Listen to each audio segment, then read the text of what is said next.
Okay, hi everybody. So I thought of making a quick video about how do you survive without a maid in Canada. Like we are so used to having maids in India that it can be, like you can think that it might be very difficult to survive without one, but actually it's pretty simple. So the first thing is, what do you do for the mopping of the floor? A lot of people use vacuum cleaners, but I feel that this device is such a lifesaver. This is called as a iRobo. I'm sure a lot of people would have seen it around and maybe y'all are using it as well. So the best thing about this is that, you have a mobile app which you could, just tap, and then as you click on clean, it'll kind of start cleaning. Okay. So as you click on clean, it will just start cleaning. It takes around 45 minutes to clean the entire house. It goes in every corner, and usually by the end of it you can see that there is a lot of dust which is accumulated, so you feel that definitely it's kind of cleaned it well. The best thing about it is that you can also it's connected to Wi-Fi, so it can actually be scheduled to work, like say twice a week, maybe 3 to 4. So you can actually set all of that in, and you don't even have to be home for it to work. So I feel this is such a lifesaver that mopping is really taken care of by the click of a button.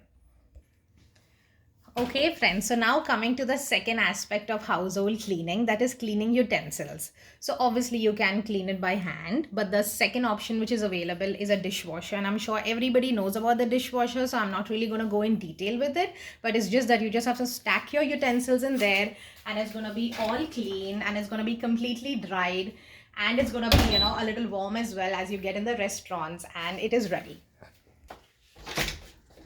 Okay, so now we are going to the third aspect of household chores, that is washing clothes.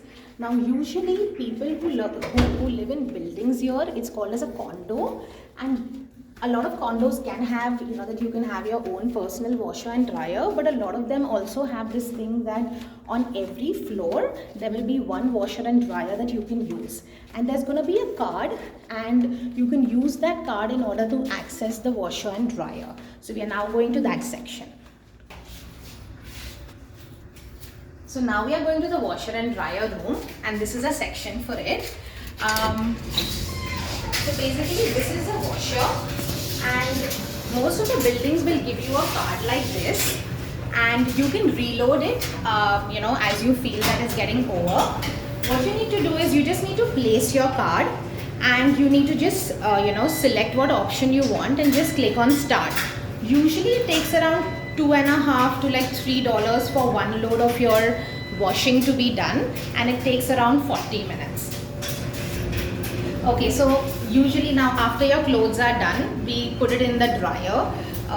Because the weather is really cold, you need to really use the dryer for your clothes to be dried. So again, the same thing, you just put the card in the slot and you just click on start. So it takes around, again, like $2.50 to kind of get totally dried, and the clothes will be completely dried. You can just fold it and then put it back in your cupboard. Alright friends, so as you can see, all the three household chores were kind of done in a jiffy. You don't really have to do much about it. So the only thing left is cooking. And if you're a new immigrant who didn't know how to cook and who is looking at YouTube recipes to learn cooking, please do follow my recipes. If you like my video, please do subscribe, like it, and then please tap on the bell button. Thank you.